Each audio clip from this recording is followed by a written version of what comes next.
ඒ කියන්නේ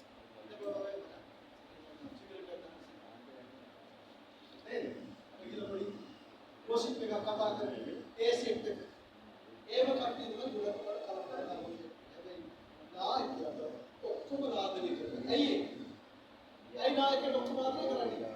අන්දායේ ඉන්න සියල්ලටම එකම විදියට තමයි සලකන්නේ. එකම හැංගෙන් තමයි බෙදන්නේ. වෙන හැදි තියාගෙන නැහැ.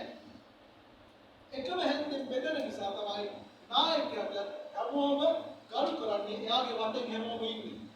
දන්නවා මොනවා හරි ප්‍රශ්නයක් ආවොත් නායකයා අපේ පදිහ විදියට අපිව ආරක්ෂා කරන්න බැම්මක් තාප්පයක් ඕන එකක් විදියට නායකයා අපි ඉස්සරහ ඉන්නවා කියන හැඟීම සිදුවිල කණ්ඩායමේ සමාජිකයක් තියෙනවා. හැබැයි කලමනාකාරවරයා කියන්නේ අපි කියනවා එයාට හිතවත් කීප දෙනෙක් විතරයි එයාගේ වටපිටාවේ තියාගෙන ඉන්නේ නිසා එතන ගැටලුවක් තියෙනවා. ඊට පස්සේ කලමනාකාර කියන එලා කියනවා ගැටලු විසඳීමේ හැකියාව පහළ මට්ටමක බලදී. නායකයා ගැටලු විසඳීමේ හැකියාව ඉහළ මට්ටමක තියෙනවා. ඇයි එහෙම වෙන්නේ? ඇයි එහෙම වෙන්නේ? නායකයා කියන කෙනා හොඳට අවබෝධ කරගන්න නායකයා කියන කෙනා ගැටලුව හොඳට කියවන. එයා ඒ ගැටලුවට හොඳට මුහුණ දෙනවා. රීඩ් කරනවා. ඊට පස්සේ ඒකට ගන්න පුළුවන් උත්තර නෙමෙයි ඒවා හොයන්නේ. විසඳුම්. ගැටලුවක් නම් තියෙන්නේ විසඳුම්. ප්‍රශ්නයක් නම් තියෙන්නේ ප්‍රශ්නට මොනවද තියෙන්නේ? ප්‍රශ්නට මොනවද තියෙන්නේ? ප්‍රශ්නට තියෙන උත්තර. ගැටලුවට උත්තර දීලා වැඩක් නැහැ. ගැටලුවට තියෙන විසඳුම්. ඒ විසඳුම් ටික හොඳින් අවබෝධ කරගෙන ඒකට මනාව උචිතව ගැළපෙන විසඳුම මොකක්ද කියන්නේ අවබෝධ කර ගැනීම නායකයා සම්පූර්ණ. එයා ඒක කරනවා හොඳින් කරනවා. ඒ හරහා තමයි එයා ඕනම අභියෝගාත්මක ගැටලුවක් කියනවා ඒක විසඳනවා.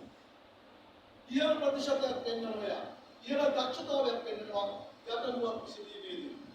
හැබැයි කලමනාකාරවරයා නායකත්ව ගුණ එකතු කරගත්තොත් එයා වගේ නායකයෙක් විසඳගන්න බැහැ. නමුත් කලමනාකාරවරයා කියන කෙනාගේ ලක්ෂණ ගොඩක් ගැටලුකාරී අවස්ථාව විසඳීමේ හැකියාව නායකයට වඩා ගොඩක් අවමයි. ඒනකොට කලමනාකාරවරයා නායකයෙක් වෙන්න ඕනේ. මේ කලමනාකාරවරයා නායකයෙක් වෙන්න ඕනේ. ඒ නිසා තමයි මේ පැත්තේ දේවල් කියලා කහ ගන්නවා, උදා ගන්නවා. තමයි විදල්වල දා ගන්නවා. ඊට පස්සේ මෙතන තියෙනවා රැකියා අභියෝග දෙස නොසලකා. රැකියා අභියෝගයක් දෙස සලකා. ඒක කලමනාකාරවරයා රැකියා අභියෝගයක් කියලා හිතන්නේ නැහැ. නොසලකයි. හිතන්නේ නැහැ. ඒ කියන්නේ මොකද්ද? ඔන්න ඔය දෙයක් කාලෙක දෙයක් කරාගෙන ඉන්නවා නේද? මොකද කියනවා වන්නාද මේ දුව වැඩි නවා වැඩි. ආරෙක් කියන දේවල් බලක් කරන්නේ. අකමගන්නේ. ඒ වගේ හිතලා ඉන්නවා එතනින් එහා පැත්තේ නෑ. හැබැයි නායකයා ටාස්ක් එකක් දුන්නාම ඉලක්කයක් දුන්නාම එයාට ඒක අභියෝගයක්. ඇයි ඒ? එයා මොන දේ කරලා හරි නැව ඔළුව පෙරනුවා අනිත් පැත්තෙන් නැගලා හරි එයා කොල්ලෑවේ ඉඳලා හරි නවන්නේ ඉලක්කය සපුරා ගන්න නායකයා කියනවා. ඒ තමයි නායකයා. තමන්ගේ රැකියාව අභියෝගයක්. අභියෝගයක් ගත්තාම මේක සාර්ථක වුණ වෙන්න පුළුවන්. ඒ අභියෝගය වෙනුවෙන් විද්‍යාවනේ කරන හැම ශේෂණ හැම පාරක්ම බලනවා මේ අභියෝගයට මම පිළිතුරු සපයන්නේ කොතනින්ද? මම උත්තර වදින්නේ කොයි ආකාරයෙන්ද? ඒක හැමෝම අතර කතා බහ කරලා ඒ හැමෝගෙම ලබා ගන්න ඉහළම දායකත්වය අරගෙන ඉන්නවා.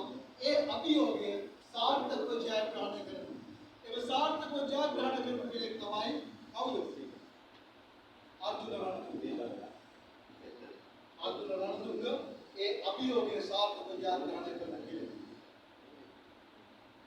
අනිවාර්යයෙන්ම අභියෝගය පාඩම් ගන්නවා. ඒක යාගේ වෘත්තිය තමයි ක්‍රිකට් අභියෝග තමයි චාර්ට්‍යන්තර දිනවල ගැනීම ජයග්‍රහණ ලෝක කුසල අභියෝගයට යා මුහුණ දීලා ඒ අභියෝගේ ජයග්‍රහණය කරනවා.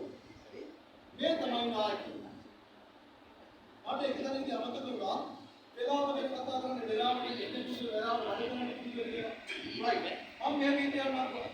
සාමාන්‍යයෙන් අවුරුදු 4ක වටිනාකම ගන්න දෙන්නේ කියන්නේ කවුද? අවුරුදු 4ක වටිනාකම ගන්න කවුද?